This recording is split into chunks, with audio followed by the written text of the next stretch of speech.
Aku suka.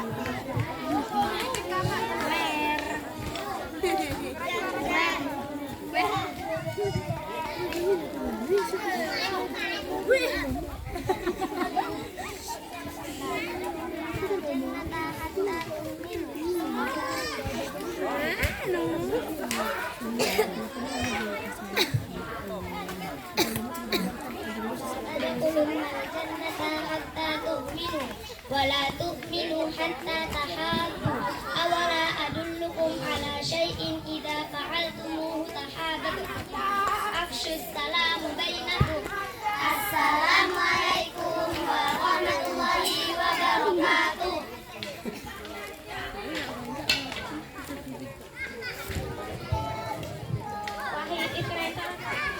From the river to the sea, Palestine will be free. From the river to the sea, Palestine will be free. خيبر خيبر يا يهود جيش محمد هنا موجود. Ingatlah Khaybar wahai Yahudi, pasukan Muhammad ada di sini. Di ruh, di dam, nafsi kaya Aqsa.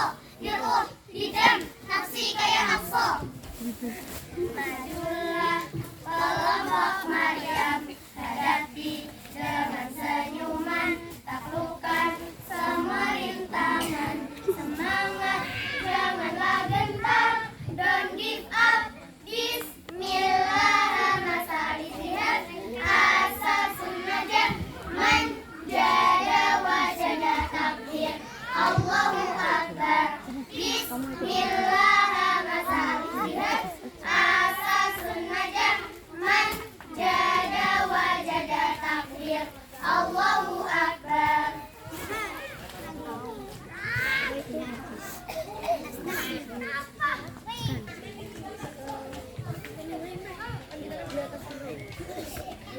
Kami akan membawakan sebuah kisah tentang Maryam binti Imran yang diperankan oleh Khonsa sebagai Maryam, Hannah sebagai Zakaria, Aisyah sebagai malaikat Jibril, Rahmah sebagai Aisyah, Arin sebagai malaikat Maut, Tarihah, Fatimah dan Habibah sebagai keluarga Maryam, Hafsah, Rumaisyah dan Fatimah sebagai Bani Israel.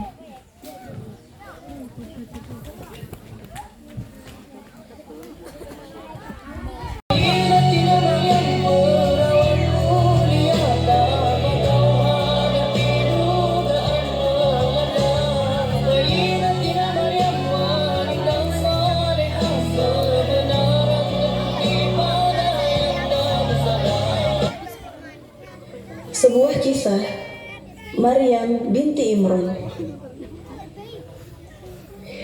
Maryam adalah seorang wanita solihah yang menjaga diri dan kehormatannya. Dialah pemuka kaum wanita di surga, sebagaimana Rasulullah SAW bersabda, pemuka wanita ahli surga ada 4, yaitu Maryam binti Imran, Fatimah binti Rasulullah SAW, Khadijah binti Khuwailid, dan Asiyah. Hadis riwayat Hakim. Maryam adalah putri dari Imran, yang mana keluarga Imran adalah keluarga mulia dalam kurun sejarah. Allah memilih mereka dibanding keluarga lainnya adalah tanda nyata keagungan mereka. Ibu Maryam bernama Hannah binti Fakuda. Ada juga yang menyebut Qauda bin Qubaila. Hannah adalah seorang wanita yang tekun beribadah. Diceritakan bahwa Maryam diasuh oleh pamannya, Nabi Zakaria, dengan pemeliharaan dan pendidikan yang baik. Zakaria menempatkan Maryam di sebuah mihrab yang terletak di dalam masjid. Tidak ada yang dapat menemuinya selain Zakaria. Maryam beribadah kepada Allah di tempat itu dan ia pun melakukan kewajibannya. Ia senantiasa melaksanakan ibadah siang ataupun malam hari. Ia dikenal memiliki kondisi yang mulia dan sifat yang baik. Ketika Nabi Zakaria masuk ke mihrab tersebut, ia mendapati di sisi Maryam ada rezeki yang di luar dari kebiasaan. Ia dapati buah yang seharusnya ada pada musim panas, ternyata ada pada musim dingin. Begitupun sebaliknya, ia dapati buah yang seharusnya ada pada musim dingin, ternyata ada pada musim panas. Hai Maryam, dari mana kau memperoleh makanan ini? Makanan itu dari sisi Allah. Sesungguhnya Allah memberi rezeki kepada siapa yang dikehendakinya tanpa hisab. Mulai saat itulah, Zakaria sangat berharap ia memiliki anak dari keturunannya meskipun ia telah tua. Di sanalah Zakaria berdoa kepada Tuhannya. Ya Robku, berilah aku dari sisi Engkau seorang anak yang baik. Sesungguhnya Engkau Maha pendengar doa. Wahai Allah yang telah memberi buah pada Maryam yang bukan pada waktunya, berikanlah rezeki anak padaku walaupun bukan lagi pada waktunya. Kemudian malaikat Jibril memanggil Zakaria, sedang ia tengah berdiri melakukan sholat di mihrab tersebut. Sesungguhnya Allah menggembirakan kamu dengan kelahiran seorang putramu bernama Yahya yang membenarkan kalimat yang datang dari Allah, menjadi ikutan, menahan diri dari hawa nafsu, dan seorang nabi termasuk keturunan orang-orang yang salih. Suatu ketika, Maryam didatangi oleh malaikat Jibril yang menjelma menjadi sosok manusia yang rupawan lagi sempurna. Maryam mengira kalau malaikat yang berwujud manusia tersebut akan menunggu dirinya dan melakukan suatu hal yang kurang baik. Siapakah engkau? Sesungguhnya aku berlindung daripadamu kepada Rabb yang Maha Pemurah jika kamu seorang yang bertakwa. Aku bukanlah seorang lelaki seperti yang engkau duga. Sesungguhnya aku ini hanyalah seorang utusan Rabb-mu untuk memberimu seorang anak laki-laki yang suci. Bagaimana akan ada bagiku seorang anak laki-laki, sedang tidak pernah seorang manusia pun menyentuhku, dan aku bukan pula seorang pezina. Demikianlah Rabb-mu berfirman, hal itu adalah mudah bagiku, dan agar dapat kami menjadikannya suatu tanda bagi manusia dan sebagai rahmat bagi kami, dan hal itu adalah suatu perkara yang sudah diputuskan. Jibril pun meniupkan ruh di lengan bajunya, sehingga ia mengandung anak dengan izin Allah Ta'ala.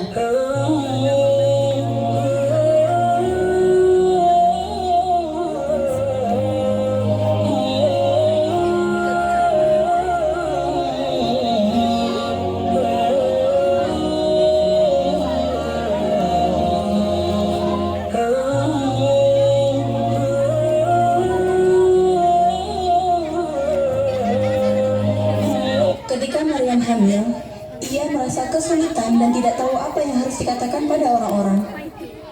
Karena mereka pasti tidak akan percaya ceritanya, meski ia bercerita dengan jujur.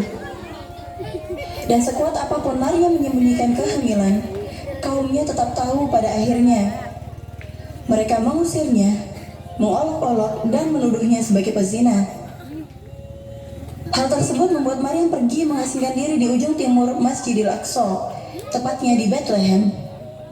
Maka setelah masa kehamilan selama 9 bulan, tibalah waktunya bagi Maryam untuk melahirkan. Rasa sakit akan melahirkan anak memaksa ia bersandar pada pangkal pohon kurma. Aduhai, alangkah baiknya aku mati sebelum ini, dan aku menjadi barang yang tidak berarti lagi dilupakan. Ia berharap seandainya mati karena beratnya keadaan. Lalu Allah Subhanahu wa Ta'ala menghibur Maryam. Maka malaikat Jibril menyerunya dari tempat yang rendah. Janganlah kamu bersedih hati, sesungguhnya Tuhanmu telah menjadikan anak sungai di bawahmu, dan goyangkanlah pangkal pohon kurma itu ke arahmu. Niscaya pohon itu akan menggugurkan buah kurma yang masak kepadamu. Maka makanlah, minumlah, dan bersenang hatilah kamu. Di tempat tersebut jugalah Maryam berhasil melahirkan putranya, Nabi Isa alaihi salam. Berita tentang kelahiran Nabi Isa alaihi salam menyebar perlahan. Satu persatu orang tahu bahwa Maryam yang tak bersuami melahirkan anak laki-laki. Maryam menyepi dan menyendiri. Ia takut beredar fitnah tentang dirinya di masyarakat. Tentu mereka akan bertanya, dari mana ia peroleh anak itu? Mana suamimu? Apakah dari zina? Siapa bapaknya? Dan tuduhan lainnya. Ia takut akan semua gunjingan itu. Peristiwa ini sangat berat baginya. Seorang wanita tak akan tahan jika kehormatannya dijadikan hina. Maryam adalah wanita siddiqah ahli ibadah. Ia mengabdikan diri di tempat yang suci, di tanah yang mulia dan kudus. Disebutkan keluarganya pun menanyakan tentang putranya, tentang Nabi Isa bin Maryam. Apakah bisa tanaman tumbuh tanpa benih? Bisa. Siapakah yang pertama menciptakan tanaman? Bisakah pohon tumbuh tanpa air? Bisa. Siapakah yang menciptakan pohon pertama kali? Bisakah seorang anak lahir tanpa seorang ayah? Bisa. Sesungguhnya Allah menciptakan Adam tanpa ayah dan ibu.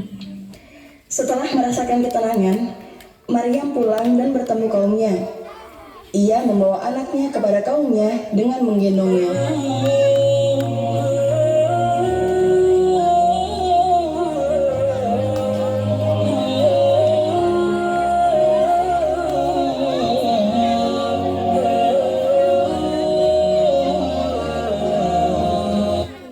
Hai Maryam, sesungguhnya kamu telah melakukan sesuatu yang amat mungkar. Hai saudara perempuan Harun, ayahmu sekali-kali bukanlah orang yang jahat, dan ibumu sekali-kali bukanlah seorang pezina. Maryam pun tidak menjawab. Dia hanya memberi isyarat dengan menunjuk kepada anaknya. Bagaimana kami akan berbicara dengan anak kecil yang masih dalam gendongan? Bayi tersebut yang merupakan Nabi Isa alaihissalam memberikan jawaban dan persaksian, membantah tuduhan keji yang dilemparkan pada ibunya. Sesungguhnya aku ini hamba Allah. Dia memberiku Alkitab dan dia menjadikan aku seorang nabi. Kalimat pertama dari lisan Isa menegaskan bahwa dia adalah hamba Allah Subhanahu wa taala, bukan anak Tuhan. Pernyataan ini sekaligus juga membantah tuduhan kaumnya terhadap ibunya. Ia membantah orang yang mengatakannya anak Allah atau anak zina. Dan dia menjadikan aku seorang yang diberkati di mana saja aku berada. Dan dia memerintahkan kepadaku mendirikan sholat dan menunaikan zakat selama aku hidup. Dan berbakti kepada ibuku, dan dia tidak menjadikan aku seseorang yang sombong lagi celaka. Dan kesejahteraan semoga dilimpahkan kepadaku pada hari aku dilahirkan, pada hari aku meninggal, dan pada hari aku dibangkitkan dan dihidupkan kembali. Kabar tentang bayi Maryam yang dapat berbicara segera menyebar kemana-mana. Dengan cepatnya, prasangka buruk kepada Maryam kemudian berubah menjadi hormat. Ada yang langsung percaya bahwa bayi Nabi itulah yang mereka tunggu, meski ada yang tetap menolak kenabian Nabi Isa karena menganggap anak haram. Tidak ada yang tidak mungkin bagi Allah. Dalam kondisi masih bayi, Isa telah mampu membela kehormatan sang ibu, Maryam. Itulah Isa putra Maryam, yang mengatakan perkataan yang benar, yang mereka berbantah-bantah tentang kebenarannya. Tidak layak bagi Allah mempunyai anak, maha suci Dia. Apabila Dia telah menetapkan sesuatu, maka Dia hanya berkata kepadanya, jadilah, maka jadilah ia. Tahun demi tahun berlalu, Nabi Isa pun telah beranjak dewasa. Suatu ketika Isa berkata kepada ibunya, Sesungguhnya, kampung atau dunia ini adalah kampung yang punah, dan kampung yang akan hilang. Dan sesungguhnya, akhirat adalah kampung yang kekal. Maka marilah wahai ibuku, ikut bersamaku. Maka berangkatlah keduanya ke Gunung Libanon. Di sana mereka berpuasa pada siang harinya dan berdiri untuk mendirikan sholat pada malam harinya. Keduanya hanya makan dari daun pohon-pohonan serta minum dari air hujan. Mereka pun tinggal cukup lama di sana. Pada suatu hari, Nabi Isa turun dari gunung dan pergi ke jurang untuk mengambil rumput yang akan dimakan mereka saat berbuka. Ketika beliau turun, datanglah malaikat maut kepada ibunya seraya bersalam. Assalamualaikum ya Maryam, yang patuh berpuasa dan beribadah di malam hari. Siapa engkau? Sungguh kulitku dan badanku gentar karena takut akan suaramu. Terasa hilang pula akalku dari wibawamu. Saya adalah malaikat yang tidak kasihan kepada anak kecil karena kecilnya, dan tidak kenal memuliakan orang besar atau orang tua karena kebesarannya atau tuanya. Dan saya adalah pencabut ruh. Hai malaikat, untuk berkunjungkah engkau datang atau untuk mencabut ruh? Bersiap-siaplah engkau untuk mati. Apakah engkau tidak memberi izin kepadaku supaya datang dahulu anak tersayangku yang menjadi buah hatiku, buah indah mataku, dan menjadi penawar harum risau hatiku. Saya tidak diperintah untuk itu, dan saya hanya hamba yang diperintah. Dan demi Allah, saya tidak mampu mencabut jiwa seekor nyamuk pun. Maka saya sungguh telah diperintah oleh Rabb-Mu agar supaya saya tidak menyia-nyiakan selangkah pun, sehingga saya mencabut ruh-Mu di tempat ini. Hai malaikat pencabut jiwa, engkau telah menerima perintah Allah, maka laksanakanlah perintah itu. Maka malaikat mendekatinya dan mencabut ruhnya. Ketika Nabi Isa kembali membawa rumput dan kubis dari jurang, ia melihat ibunya tengah berdiam di tempat sholatnya. Dia mengira ibunya sedang menunaikan sholat, padahal sebenarnya sang ibu telah wafat. Assalamualaikum, wahai ibu, sungguh telah datang waktu malam, dan telah berbuka pula orang-orang yang berpuasa, dan telah berdiri orang-orang yang beribadah. Mengapa engkau tidak berdiri beribadah kepada Tuhan yang Maha Pengasih? Sungguh, di dalam tidur itu terdapat kelezatan. Nabi Isa masih menunggu ibunya untuk berbuka bersama. Namun sampai terbit fajar, ia tidak mendapati pergerakan dari sang ibu. Assalamualaikum ya ummu. Sungguh, malam telah berlalu dan datanglah siang. Ini adalah waktu menunaikan kewajiban pada Tuhan Yang Maha Esa. Maka menangislah para malaikat di langit dan juga para jin yang berada di sekitarnya. Demikian pula bergoncanglah gunung di bawahnya.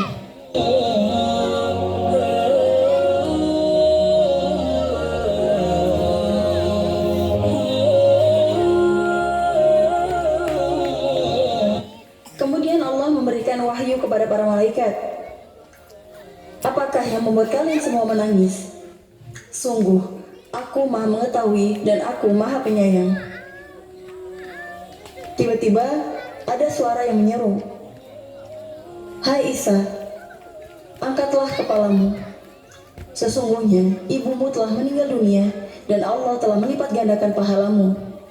Allah memberi wahyu kepada gunung, Hai gunung, nasihatilah ruhku. Lantas gunung pun berkata, Hai ruh Allah, apakah arti kesusahanmu itu? Ataukah engkau menghendaki Allah sebagai pendampingmu yang menggembirakan? Kemudian Isa turun dari gunung itu dan pergi ke sebuah desa untuk meminta pertolongan. Namun tidak ada yang berani menolongnya karena takut dengan ular-ular besar yang ada di gunung tersebut. Maka Isa kembali ke gunung. Lalu ia bertemu dengan dua orang pemuda yang bagus keduanya, yang ternyata mereka adalah malaikat Jibril dan malaikat Mikail. Sungguh, ibuku telah meninggal dunia dalam rantauan di gunung ini. Maka tolonglah aku untuk mempersiapkan pemakamannya. Ini adalah malaikat Mikail dan saya adalah malaikat Jibril. Dan ini adalah obat tubuh dan kain kafan dari Tuhanmu. Para bidadari jelita turun dari surga untuk memandikan dan mengkafaninya. Dan malaikat Jibril menggali kuburnya di puncak gunung itu sesudah mereka menyolatinya dan mengiringkan jenazahnya.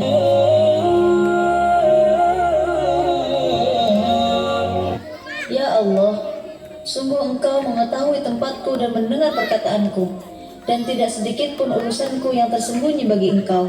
Maka ibuku telah meninggal dunia, sedang aku tidak menyaksikannya di waktu wafatnya. Maka izinkanlah dia berkata kepadaku. Maka Allah Ta'ala memberikan wahyu kepada Aisyah. Sungguh, aku telah memberikan izin kepadanya. Lantas Isa segera pergi ke kuburan ibunya dan berdiri di atas kuburan itu seraya menyeru kepada ibunya. Assalamualaikum wahai ibu. Hai anakku, kekasihku dan buah mataku. Wahai ibu, bagaimana engkau dapatkan tempat pembaringanmu kepada Tuhanmu?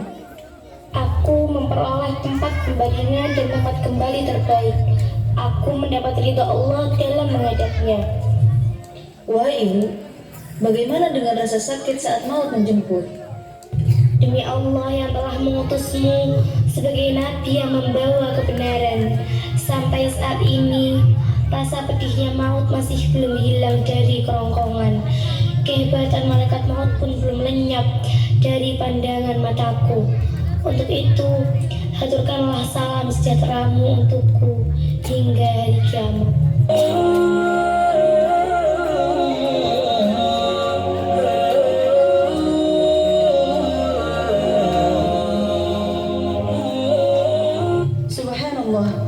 Begitu mulianya Maryam. Ia wafat dalam keadaan husnul khotimah dan mendapatkan sebaik-baiknya tempat di alam kuburnya. Namun, ia tetap masih merasakan rasa sakitnya sakaratul maut. Semoga kita selalu menjaga semua amal ibadah kita untuk bekal di akhirat kelak. Itulah kisah Maryam binti Imran, seorang wanita terhormat yang menjaga dirinya dari zina karena kesempurnaan agama dan penjagaan dirinya atau ifah. Ia juga disifati dengan dan ia membenarkan kalimat Rabbnya dan kitab-kitabnya, menunjukkan Maryam memiliki ilmu dan ma'rifah. Karena membenarkan kalimat Rabbnya menunjukkan Maryam membenarkan semua ajaran din dan membenarkan setiap takdir Allah. Sedangkan membenarkan kitab-kitabnya berarti ia mengenal kitabnya. Ini semua didapati dengan berilmu dan beramal. Oleh karena itu, Maryam disebut termasuk orang-orang yang taat atau qanitin. Maksudnya adalah Maryam itu taat kepada Allah, terus-menerus dalam ketaatan dengan penuh rasa takut dan kekhusyuan. Maka kesimpulannya, Maryam itu adalah siddiqiyah, yaitu wanita yang sempurna dalam ilmu dan amal.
Dibenci dan dihina orang, namun dia tetap sabar. Bertawakal atas apa yang terjadi adalah kehendak Allah. Jibril memberitahu, hai Maryam, sesungguhnya Allah telah memilih kamu dan mensucikan kamu dan melebihkan kamu atas segala wanita di dunia. Maryam, wanita yang cantik, berpuji pekerti mulia, selalu menjaga dirinya dari godaan laki-laki. Maryam dibenci dan dihina orang, namun dia tetap sabar. Bertawakal atas apa yang terjadi adalah kehendak Allah. Sekian dari kami. Wal akhir, wassalamualaikum warahmatullahi wabarakatuh.